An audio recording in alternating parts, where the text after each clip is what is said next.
We have a number of presenters today, and if it's okay with you, Chair, I would like to, in the effort of timeliness, and we've been through the process a number of times, is it okay if we just jump ahead in my presentation and go to where we're at in the compact process? Yes. Okay, thank you. And while we're bringing up the presentation, I do just want to recognize and acknowledge the opportunity and thank Jamestown and the negotiation team for the ability to work together and plow through and have this opportunity to explore electronic table games. And I just appreciate the opportunity to work with their staff, and of course Chair Allen, and you, Jerry and Glenn and Bree and Chris and the whole team.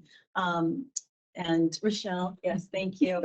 And thank our staff as well. This was about 1.5 years, and lots of learning and growing and continuing with our working relationship. Thank you so much. So with that, I think we can jump to, I don't know what slide it is. It's the one that has, let's see, slide 9. And so these previous slides talk about the Indian Gaming Regulatory Act and the process and what you can negotiate. And just to remind you now, we're at where we're at in the process. It has had a hearing. The compact has had a hearing with, it was a joint hearing. I think we can go to the next slide, please. And so it had a joint hearing with the Senate Business, Finance, the appropriate committees. Thank you. And so then before you today is the Jamestown's compact amendments, both for higher limit, the higher limit appendix, as well as the electronic table games, and then electronic table games for Cowlitz, Nisqually, Spokane, and Suquamish. And so today you will have this, the public hearing will take place in this format, and then commissioners and ex officios will then vote to either forward the compact amendments to the governor or to return to me for further negotiations. So with that, Janine Sugimoto has part of staff who also helped in these negotiations. Thank you, Janine. And you want to go to the podium, and Janine is going to summarize the high points of what's in these compact amendments. Thank you. For the record, my name is Janine Sugimoto. I am the Special Agent for the Gambling Commission in the Tribal Game Unit. Microphone to green, please. Hey. I also assist Director Griffin with negotiations. So in this slide here, I'm just going to share with you a summary of the proposed compact changes that Jamestown is asking for. In this first, next slide, please.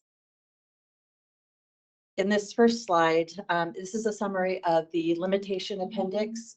This is only Jamestown S'Klallam that's going forward with this portion that we're talking about. These are not new provisions for tribes. You've seen the limitations appendix come through with other tribes amendments here. And in their appendix, you'll find that they have updated their wager limits to allow for 25% of their gaming tables in designated areas of the gaming floor for up to $1,000 wagers, and also restricted access tables that allows for $5,000 wagers after customers have been screened. They also allow operations of 125 gaming tables in one facility or a combination of 2 facilities. This is not an increase in the number of gaming stations. It's just allowing the tribes the flexibility to be able to offer the tables in whichever facility they would like at any number that they would like, up to that 125. Allows for operation of 3,000 tribal lottery system player terminals in one facility or a combination of 2, and allows for $30 wagers on tribal lottery system machines And this $30 wager is consistent. Can you just pause and we take care of the audio? Thank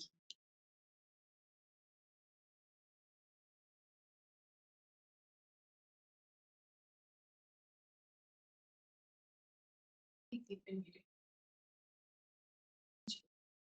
Okay. This $30 wager is consistent with what the Lottery Commission offers on their Scratch lottery tickets. So it's just bringing it in alignment with that. Allows for extension of credit to qualified customers based on the screening criteria that we've set out in the appendix. And it provides for additional funding for problem gambling treatment and provides for additional funding for charitable and impact mitigation contributions. Any questions before I move to the next slide? Next slide, please. So Jamestown S'Klallam Tribe, part of their negotiation, we also, they were the lead on electronic table games, which we're calling Appendix G. And these are completely new provisions that we have not seen before in our state. And what it is it's establishing a new framework for offering electronic table games in the tribal facilities. In this proposed amendment, just so you know, it does not allow for play against the machine, which is the same as the tribal lottery system. But with these electronic table games, they can be played with a dealer assist, or they can be without a dealer, or it can be a hybrid system in there. It's consistent with traditional table games. So game rules, payout odds, everything is going to be the same, so that when you're sitting down at electronic table game, you are playing the same game as what you would do on a traditional gaming table there. The tribe does not receive any additional table game allocations with the electronic table game. It's just part of their whole number that they're allocated. So on the what is allowed is 9 electronic table games is going to be equal to 1 gaming station. And this is pretty much consistent with the average wagering spots on a physical table because we allow up to 9 spots in like blackjack style games on there. And so that's how we came across and got that allocation number there. And it allows the casino to have a mix of traditional and electronic table games in their casino here.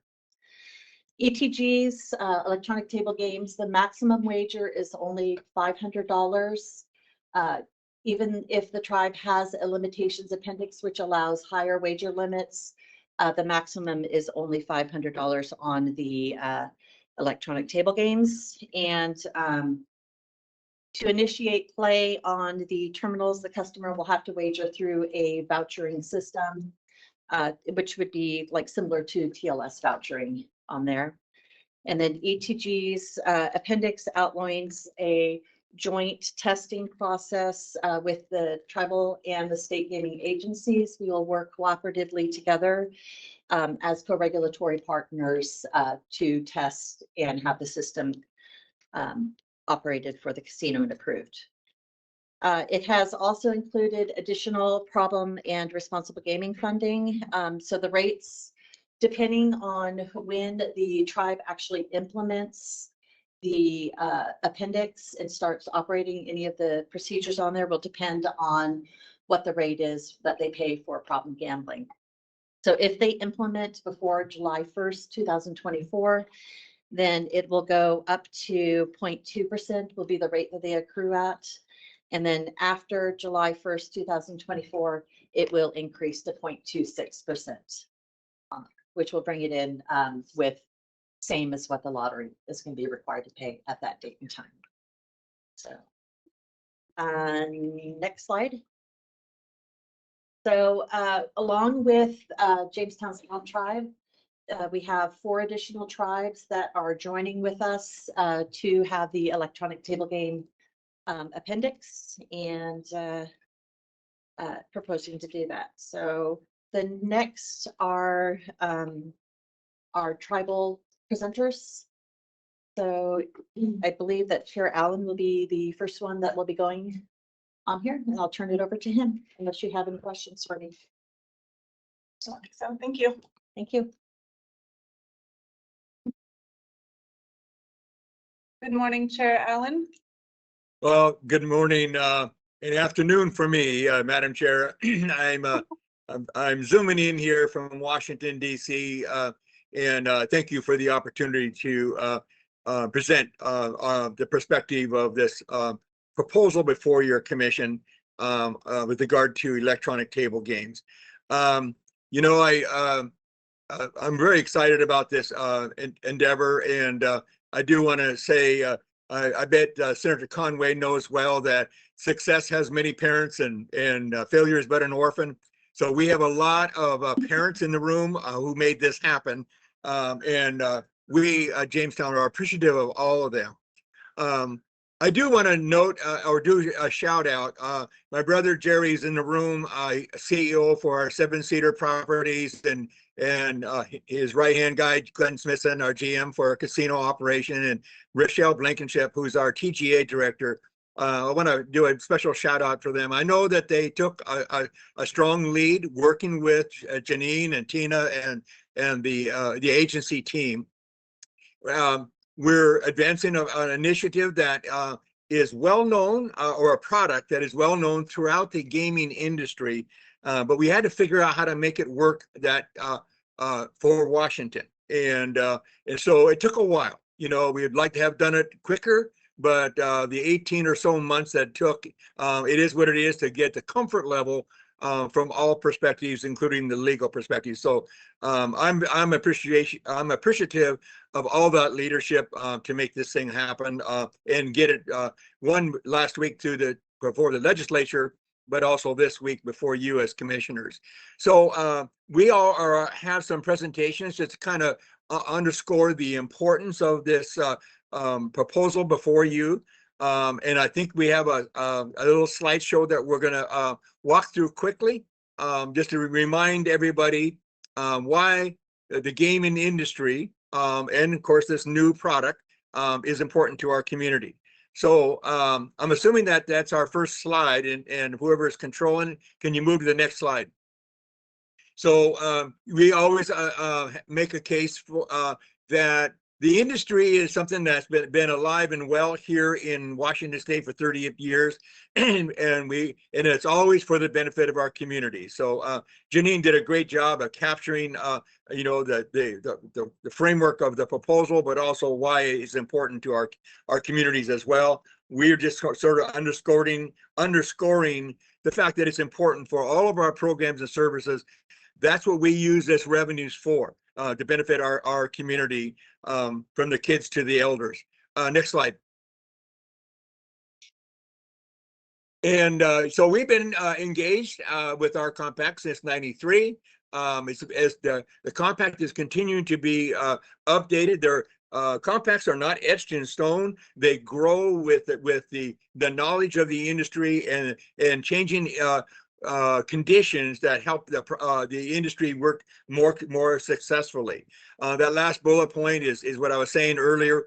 All of these different programs, from treaty rights and elder programs and natural resources, are important to all of our communities. Next slide. So it does continue to evolve. This is a picture of back when we started in the 90s. This is the big bingo hall. Go ahead, next slide. And it was a picture of the slide, the pull tab operation as well back in the day. This is a celebration. So we've grown. We are trying to catch up, you know, with our sister tribes on the hotel hospitality. And there's a picture of the hotel that we built in the middle of COVID, which was rather challenging for us. But to the credit of my brother and their team, they made it happen. Next slide. So this is about you know, our casino has changed. and to credit of the commission and legislature, we come up with a way to make sport betting happen. This is the new evolution of one side of our casino where we designed a sport book operation. Next slide. And here's a picture of the product that you probably have already seen. So now you will see this. If you crisscross other areas of Indian country outside of Washington, this is a product that is commonly known. And this basically shows you visually what Janine outlined. Next slide. So I don't need to go through too much of this because I think Janine outlined it as well. It's devil's in the details of what does it look like? How does it work? How do we assure the integrity of it? What's the oversight of the product itself? And what are we also contributing to with regard to matters that are important to other folks, such as problem gambling, and we're just saying, okay, a deal's a deal, and quite frankly, if we can contribute to other purposes like problem gambling issues, we're going to do that. And so that was an easy agreement by the tribes and my tribe as well. Next slide. So bottom line is that we're saying here is that these electronic products will bring financial resources to the tribe, that I think you all know. Next slide. Okay, what is the value to our community? So it supports many areas of our communities. This is a common thread you're going to see through all of our sister tribes. Culture, go ahead. Next slide. Canoe journeys. I think many, if not all of you, are well aware of the value canoe journeys and those kinds of cultural events that surround our state and in our communities. Next slide. Healing with culture. This we try to move our programs forward that we can't get support from the feds or the state government. So we use these kind of revenues to enhance our cultural healing medicinal practices. Next slide. Next slide. So youth and education is critically important for us, and so that happens a lot. This is a picture of, this is a natural resource. This some of our resources are used for enhancing and educating the general public about the ecosystem, the habitat, river systems, and why that growth and conservation have to go hand in hand. Next slide. And this is another picture where lots of youth activities that we support. Next slide. And it really resonates when you show the shining pictures of the youth. Healthcare is a big deal to us. Our tribe is unique, and there's a picture of our clinic. Our tribe, we're a small tribe in the Northwest. We have around 530 citizens, but we serve the local community. This program serves well over 20,000 people. And then recently, last year, we built this healing clinic. This healing clinic is specifically targeted at opiate and substance abuse. So it's a wraparound kind of a program that helps get people healthy who have become dependent on different substances and opiates. Next slide. Natural resource is a big deal to us. Next slide. This is the Dungeness River is in our backyard. We always say in the Northwest, every tribe has a river. Every people has a river. This is the one that's in our backyard. And next slide. These are many projects that we engage in. This is called woody debris. It allows the salmon to have a resting place as they're going up to their spawning grounds. Next slide.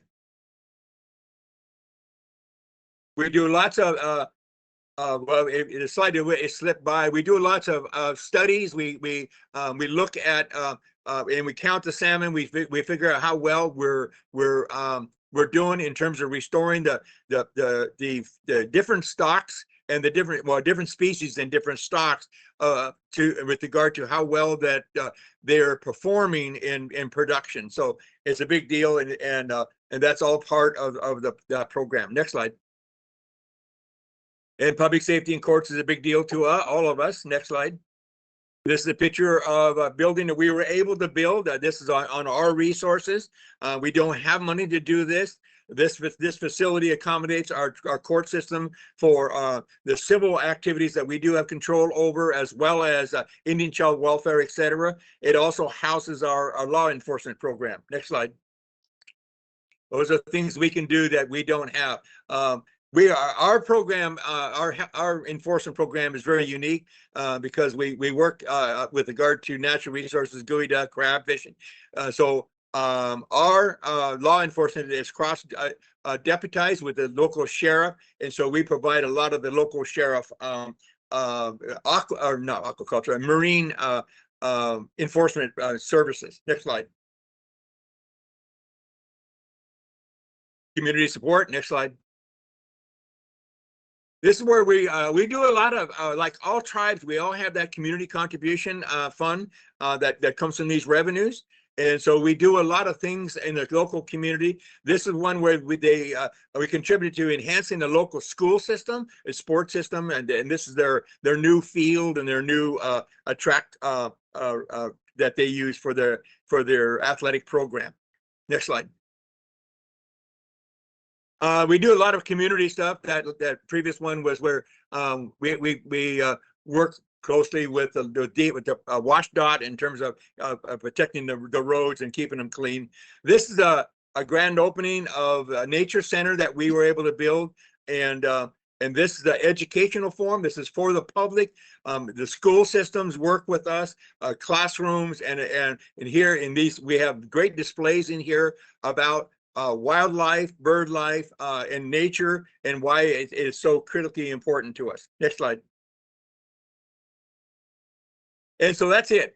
So that gives you a glimmer of the things that we do and what gaming does for our tribe. Like I said, it's a common cause, common thread. I know that my sister tribes all share very similar, if not the same kinds of programs and services. So, Madam Chair, thank you for the opportunity. I really deeply appreciate all the work of your team and our team to help us get to where we are today. Yes, thank you very much, and thank you for the presentation. And does anybody have any questions or comments? All right, enjoy your time in DC. Thank you. And then we are moving to the Cowlitz Indian Tribe. Good morning, and for the record, Greg Hitchcock, Vice Chair, Cowlitz Indian Tribe. And good morning, Madam Chair. I am speaking on behalf of our Chairwoman, Patty Kinswa-Geiser. Next slide, please. And one more slide, please. Some basic facts about the Cowlitz Indian Tribe. We once encompassed over 3,000 square miles of Southwest Washington State, which is over 5% of the total area of the state. We are currently closing in on 5,000 Cowlitz tribal members, which is a significant growth over the several hundred left after the pandemics of the early 19th century. In 1854, prior to the Isaac Stevens treaties, the federal government proposed a reservation for the Cowlitz Indian Tribe, just 6 miles to the east of our current reservation. But this treaty never made it to the United States Senate. In 1855, during the Chehalis River Treaty Council negotiations with the Cowlitz and other regional tribes, the territorial governor, Isaac Stevens, on behalf of the United States, tried to persuade the Cowlitz to relocate to the Olympic Peninsula. We refused to leave our homelands, leaving us a treatyless tribe. In 1863, with President Lincoln's signature on the Homestead Act, the tribe's land was opened to non-Indian settlement. In 2000, though, after many, many years, the tribe reestablished its federal recognition. In 2014, Governor Inslee signed the Cowlitz Tribe's first gaming compact. In 2015, the tribe's application to establish a reservation and obtain trust lands in Clark County was approved. In 2017, the tribe's casino, A-Lon-A, opened its doors to the public. And finally, just a few months ago, the tribe added a hotel to the casino property. Next slide, please. With the opportunities provided by gaming, the tribe is able to provide programs and services to our members. Now, because the Cowlitz did not have a historic reservation, our members are mostly spread throughout Western Washington. We are able, though, to provide health services with 3 sites in Vancouver, Longview, and Tukwila. All tribal members are eligible for tuition assistance, and low-income members are provided with housing and transportation assistance. The Cowlitz provide essential natural resources work in this state, from restoring habitat for salmon and smelt to restoring mountain goats in the Mount St. Helens ecosystem. We are about preserving our culture and traditions and honoring the elders in our tribe. Our tribal government employs about 360 people, with 70 of those being Cowlitz tribal members and 85 being other Native Americans. Next slide, please. A is our premier gaming, dining, entertainment, meeting, 4 Diamond Hotel, and resort destination. The casino opened in 2017 and the hotel opened just 3 months ago. A has over 1,500 employees, with 35 of those being Cowlitz tribal members. That makes it the 4th largest employer in Clark County, behind a large healthcare company and 2 school districts. Next slide, please. We also have a gas station and convenience store. Next slide, please. And an outlet with tobacco sales, and Canopsu, our cannabis store, which recently opened after signing a compact agreement with the state. Next slide, please. The Cowlitz Indian Tribe has had significant impact on the state and local community. Over $38 million on compact and ordinance fees since 2017, which includes over $27 million to local and statewide communities. The Cowlitz Tribal Foundation focuses on the greatest needs facing all of our communities, including affordable housing, food insecurity, social and mental well-being, and environmental stewardship. Beneficiaries of the foundation include the Mount St. Helens Institute, the Children's Hands-On Museum in Olympia, and the Bonnie Lake Food Bank. $40 million was spent on upgrading the I-5 interchange next to the reservation. $15 million was spent on a water treatment facility for the reservation, with an additional $4.5 million on sewer expansion for the city of La Center. And finally, the Cowlitz Indian Tribe is an essential part of the past, the present, and the future of the state of Washington. We work hard to meet the needs of our tribal members while also covering for many of the unmet needs of the citizens of Washington state. Knox, and thank you. Thank you, Madam Chair. Thank you. Anybody have any questions? All right, thank you. Next, we have the Nisqually Tribe.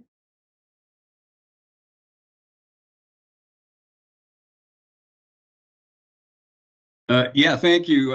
My name is Bob Aiel. I am the Chief Executive Officer for Medicine Creek Enterprise Corporation. We are the corporate body that manages the tribe's enterprises, including the Red Wind Casino. Chairman Frank sends his regards. He was unable to stay on the call today. He's working with our federal leadership and raising awareness of the project, of the I-5 project crossing the Nisqually River, that any of you who were in Thurston County yesterday understand the importance of that project. So he sends his regards, but and wishes you all the best. I also have with me today our Red Wind Casino General Manager, Conrad Granito. He's been with us just over a year now, and we're really excited to have him here. So I will run through our presentation for in Chairman Frank's absence. So if we could switch to the next one, thank you very much. Quick history of the Nisqually Indian Tribe. The tribe is, we've lived in the Puget Sound watershed since time immemorial. Our original people inhabited about 2 million acres that stretch from, excuse me, stretch from Mount Rainier along the Nisqually watershed down to Puget Sound. We've always been a salmon people, And salmon has always served as our mainstay of our diet, but it's also the foundation of our culture. Next slide, please.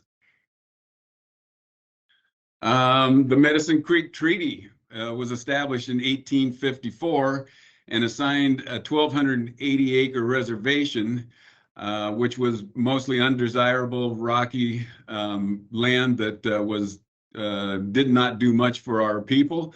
And in 1856, we finally had our reservation enlarged by executive order to around 4,700 acres. Alas, in 1917, the United States Army ordered our people from our homes north of the river there, and to formalize that, Pierce County then condemned about 3,300 acres of our reservation and transferred title to the United States Army in order to expand Fort Lewis. Next slide, please. Today, that 3,300 acres on the north side of the Nisqually Reservation, it remains part of Fort Lewis, and you can the map's kind of small, but the orange area there is the land that is now part of Fort Lewis that was originally our reservation. So the remaining 1,700 acres, which lies mostly west of the river, it's a combination of tribal ownership, individual Indian ownership, and non-Indian ownership. Next slide, please. Nisqually Gaming, the history of Nisqually Gaming. We opened our bingo hall in 1992, which set the stage for us to open Red Wind Casino in 1997. Next slide, please. Since opening in 1997, the casino has expanded 3 times, which included an expansion in 2015, adding a 2-story, 40,000 square foot wing to the facility. And today, Red Wind has over 1,700 slots, 22 table games. We have Keno, sports wagering, and dining amenities. And I'd just like to point out also that we just celebrated 3 employees who have been with us for over 25 years. A real testament to dedication and loyalty to the Red Wind Casino. So we really appreciate those employees. Next slide, please. Gaming revenue that benefits the tribal community. Our tribe utilizes gaming revenues for a variety of purposes that benefit our community, including environmental stewardship and workforce development. The tribes utilize gaming revenues to develop and operate facilities and programs that serve the tribal community, like early childhood development, our elders and youth centers, and our tribal law enforcement. Next slide, please. Our tribal administration building is a 20,000 or 26,000 square foot building that includes a unique roof line that is reminiscent of the native salmon. On the interior, we have water feature and handcrafted cedar art. And this building houses our tribal council, our financial services, legal, planning, and our operations and security. Next slide, please. Oh, here we are. The Health and Wellness Center opened recently and is just under 50,000 square foot. It allows the tribe to offer a variety of health-related services, including medical, dental, pharmacy, natural healing, and mental health services for our tribal members. Next slide, please. Our gaming revenue benefits non-tribal community also. The Red Wind Casino has become an integral part of the community surrounding our reservation. Our gaming revenues are used to provide operational funding for area nonprofit organizations. The casino also participates in area business associations, chambers of commerce, and economic development groups.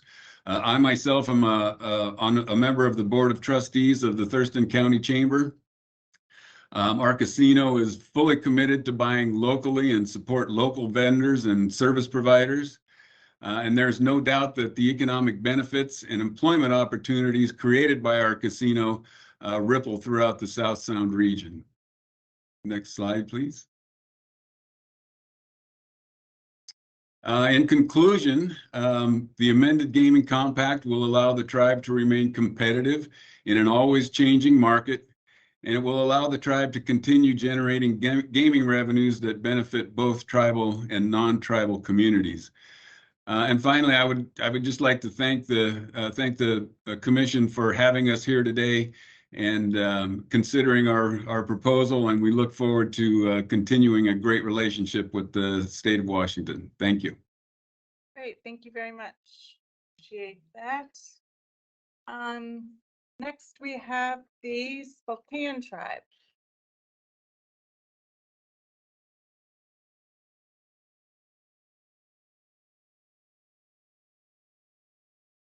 Morning.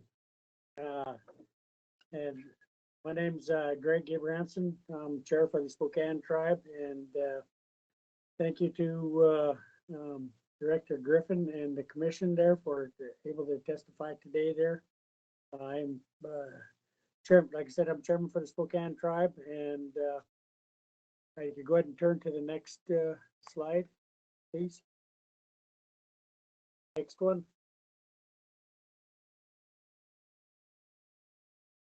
Okay, this is a slide of our reservation, which is approximately about 170,000 acres, which we reside on right now. And it's located northwest, about 20, well, maybe 30 miles northwest of Spokane, Washington. And we are southwestern Stevens County. And what we are, three of our boundaries are water. We have our western boundary is the Columbia River. Our southern boundary is the Spokane River. Our eastern boundary is Shimmikin Creek, and our northern boundary is 48th parallel. And we were a salmon people at one time, and we are one of the tribes that know what it's like to not have the ability of salmon, but we are currently trying to reintroduce salmon, and we released some and got our first salmon back 3 years ago there. So, and it took 3 years for that process to go, and it made it to Chief Joe Dam and Cowlitz Tribe. When it made it there, the Cowlitz Tribe was good enough to give those salmon back to us, and we have them presented in our tribal building here there, and we're pretty proud of that there. So our tribe consists of just under 3,000 members, and we have over 1,000 total employees, 1,072, which 475 are governmental employees, and 145 are enterprise employees, and we have 350 employees at the Spokane Tribe Casino out in Airway Heights, and 102 employees at Nisqually Casino in Chwila. And Chwila Hotel up there, we just added a hotel up there in Chwila, which will open up in September. And we just opened up expanded our Spokane Tribe Casino with a bigger non-smoking, and we'll have entertainment coming around in September. And then we have a hotel that will be coming in at the end of the year, and probably more towards January there, but all this will be at Spokane Tribe Casino in Airway Heights. This third expansion will be actually what was going to be our first phase expansion back before we had to go through the lawsuits and everything that kind of kept it down there, stuff there. So, tribal gaming revenues help us fund our tribe's government, our unmet need, and our services to our tribal members that we provide there. And tribal gaming revenues also provide funding for the local governments and mitigate impacts from our gaming enterprises there. So we have a tri-county agreement in Airway Heights with the city of Airway Heights and the county of Spokane, and in in Chwila, we have a very good relationship with the county commissioners in Chwila there. And our gaming revenues also fund a lot of the local charities, whether they're schools or churches or 501c3s, our state patrols, sheriff departments, fire departments. We give considerable amounts to all those. And I think that's about it. I want to thank the Gambling Commission and Director Griffin and Senator Conway and being able to provide this for our tribe, and we appreciate it. Thanks for the opportunity. Thank you. Thank you very much. Next, we have the Suquamish Tribe. Hello, good morning, Commissioners, ex officios, ladies and gentlemen. For the record, my name is Devin Tiam. I am the General Counsel of Port Madison Enterprises. We're the Economic Development Agency of the Suquamish Tribe. Thanks, folks, for your time this morning to give us a chance to talk a little bit about the tribe. Next slide, please. Suquamish are the people of the clear salt water. Their traditional language is Lushootseed. Chief Seattle, who was Suquamish, was a signatory to the 1855 Treaty of Point Elliott on behalf of the tribe. And the Suquamish had a number of winter villages in what is today Kitsap County and on the west and east sides of what we now call the Central Puget Sound. If we could go to the next slide, please. And this is a visual depiction. So the area outlined in red is the current Port Madison Indian Reservation. As you'll see, we're just north and west of present-day Bainbridge Island here in the Central Puget Sound, about a 30-minute ferry ride from downtown Seattle with about 7,600 acres in the reservation. Next slide, thank you. Port Madison Enterprises, the economic development agency of the tribe. We operate the Suquamish Clearwater Casino Resort here on the waterfront at Agate Pass, as shown in the picture. Port Madison Enterprises, we currently have more than 700 employees, including our subsidiaries, which makes us the second largest employer providing what you would traditionally consider non-government services in the greater Kitsap County area. We offer competitive compensation to our employees and benefits packages, medical, dental, vision, 401k. Our entry-level employees have the same opportunity to access these benefits as our executive team, including our CEO. Next slide, please. And a number of folks have talked about this already, but the benefits of tribal gaming being governmental gaming, again, is something that allows tribes to fund their essential government functions and operations. So just a few of those examples are listed here, primarily helping the tribe to protect its treaty rights and co-manage natural resources, to provide services to its elders, a wellness center, to provide housing for its people, to provide education for its very young children, all the way up through secondary education and scholarships for higher education as well. The Suquamish Tribe also operates a tribal museum, maintains a House of Awakened Culture for community events, and of course delivers traditional government services like police and courts. And next slide, please. In addition to all of those key governmental functions, the tribe also uses those benefits of gaming to contribute to the local community. So charitable and community contributions, we've contributed over $3 million here locally in Kitsap County and the immediately surrounding area in the last 5 years alone. This is not an exhaustive list, but the Marvin Williams Recreational Center, our local library, community foundation, and Kitsap Strong Initiative are just some of those recipients, as well as the Regional Health Center that is maintained by the tribe and open to all members of the community. Next slide, please. And then finally, the Suquamish Tribe takes pride in being focused on responsible gaming. Has made significant contributions to the Evergreen Council over the years, and part of our Suquamish Wellness Center is treatment that takes a holistic approach to a number of health concerns where problem gambling can be a co-occurrence. So we provide assessments, individual, family, and group sessions, and that is also free to community members, not just members of the tribe. And next slide, please. And that's all I have for you. Thank you very much for your time. Appreciate it. Great, thank you very much. Appreciate that. Next, do we have any public comments on any of what we just heard? Is there any online? We received. Here, we have not received any in the published public comment email either. So at this point, if there aren't any public comment, we would think there are a few other slides, but I think at this point you can certainly take a vote, and you would be voting on the compacts individually. And so if we could put the slides back up and start at slide 105, please. And then this way we can walk you through each compact vote. And so the vote is to either forward to the governor for review and final execution, or to return to WFDC for further negotiation. And the first compact amendments to be voted on would be the Jamestown's limitation appendix and the electronic table games appendix. Are looking for a motion, Chair? Yeah. We have to do this individually, correct? Yes. But at this time, your vote would be for Jamestown.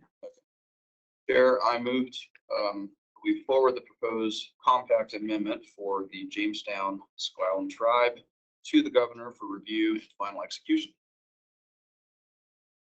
Second. Okay, it's been moved and seconded. Any further discussion? All those in favor say aye. Aye. Aye. All right, motion passes. Next, we have Cowlitz. Excuse me, Chair. So I saw Senator Conway and Clova are the other ex officios voting as well, Representative Rude, and I don't know if Senator Holy is with us, so we can document their votes as well. Oh, yes, and Senator Conway and Representative Klova both said aye. Yes, Okay. Representative Rude, are you there? And just so that we can record your vote if you are. Okay, thank you. Chair, I move that we forward the proposed compact amendment for the Cowlitz Indian Tribe to the governor for review and final execution. Second. Been moved and seconded. Any further discussion? All those in favor say aye. Aye. Aye. Aye.